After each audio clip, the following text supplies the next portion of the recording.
Hello, I'm Luna Rose, the lead developer of Train Misconductor. Train Misconductor is a pixel art railroad switching puzzle game under development by myself and Miss Asterisk. In Train Misconductor, you operate the South Limer Railway's SLYM 11513, an advanced steam locomotive on the alien planet Gymnome, to shunt train cars between siding tracks in increasingly convoluted rail yards while minimizing your move count and time so as to hopefully keep your engineer and conductor break-goose spirits up. Train Misconductor is a game based on model railway shunting puzzles like John Allen's Time Saver and Alan Wright's Inglenook Sidings. It has been under development since December 2024. What began as a simple prototype based on the Inglenook has evolved into a much bigger project that has pretty consistently exceeded our expectations. We've had a lot of fun developing it, and our closed playtesters have had a lot of fun playing it. I wanted to take the opportunity to do an FAQ devlog to answer some of the common questions I see pop up. If your question didn't get answered in the video, feel free to ask your questions in the comments. Let's get the basics out of the way first. Who are the developers? The developers are myself, Whirligig Girl, or you can just call me Luna Rose, and Miss Asterisk. I am the lead developer, level designer, and artist, and Miss Asterisk is the programmer. In addition, Vivi of the Lake is providing some additional scenery assets, there is a closed playtesting group, and a soundtrack created by Spock and Step, Zero Lab, and Ketamind. What engine is it? An advanced steam engine utilizing compound expansion of steam to...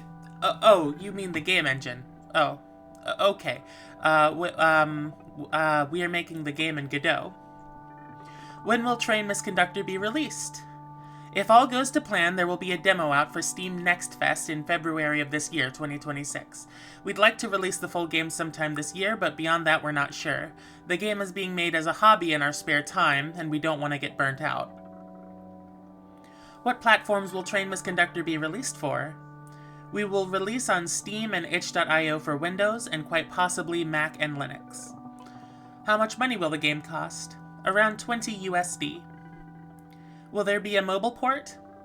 This is one of the most requested features, and although I'd like to have a mobile port someday, it can't be prioritized until after the main game is completed. Though Godot does make exporting a game for Android fairly straightforward, a mobile port brings a lot of design challenges with it compared to a game meant to be played with the mouse and keyboard. So I'm not saying never, but don't get your hopes up. Will there be track laying? Train Misconductor is a puzzle game that is premised on the restrictions given by a specific track plan. Changing it on the fly would mess up the puzzle design.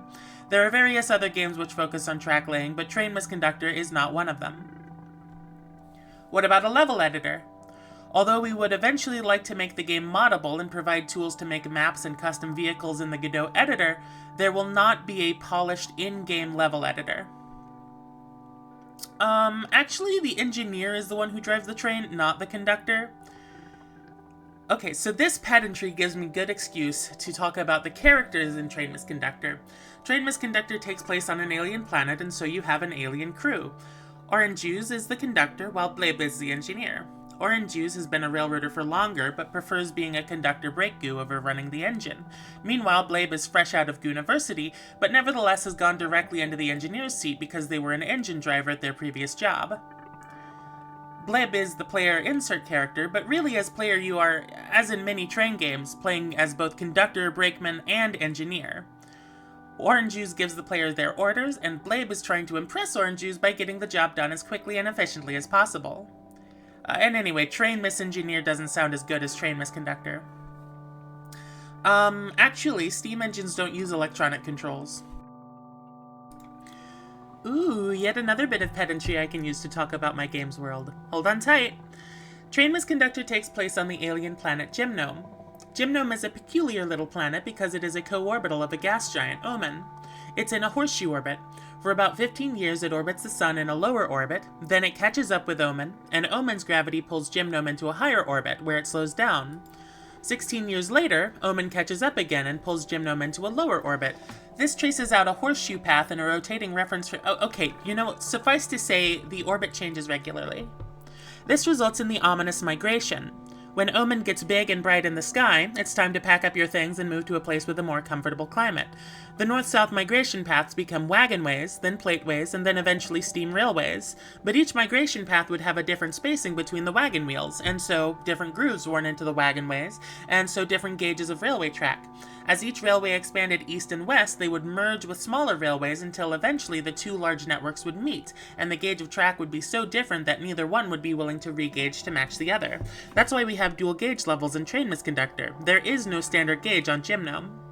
But in the year 2328, decades after steam engines were replaced with diesels, the Oman apparition led to the North Polar continent with its ample oil reserves freezing over, right at the same time that another prolific oil well ran dry. This threw the planet into a global oil crisis, and the Gymnomi had to find different ways of powering their vehicles. At first they took museum steam locomotives out of retirement to run modern trains, but there was a shortage of qualified steam train crews.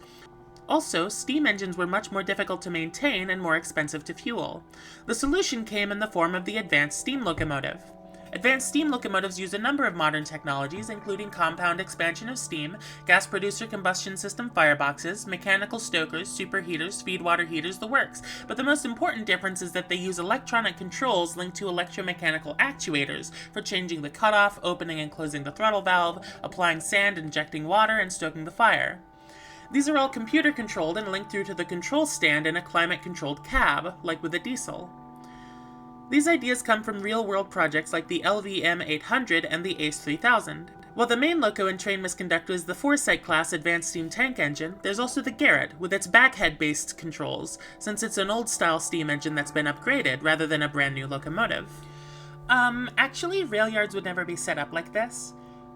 You're right.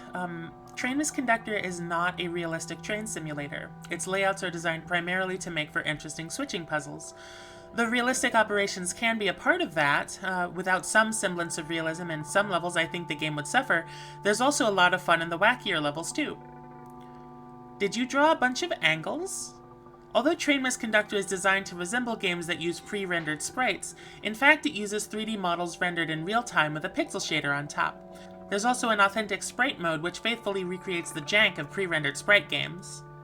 This looks like Lionel Train Town. Believe it or not, I hadn't heard of that game until after people started drawing the comparison. My main art style reference is Chris Sawyer's Locomotion. How can I help? If you're willing to volunteer your skills, contact me and we'll see what we can work out. I have a personal coffee you can donate to, link in the description. Aside from that, indie games live or die on word of mouth. Share the video, share the Steam page, talk about the game, and get it out there. I know it's cheesy to ask for likes, comments, and subscriptions, but hey, you watched this far, may as well, right? Again, if you have any further questions, don't hesitate to ask in the comments. Thanks for watching!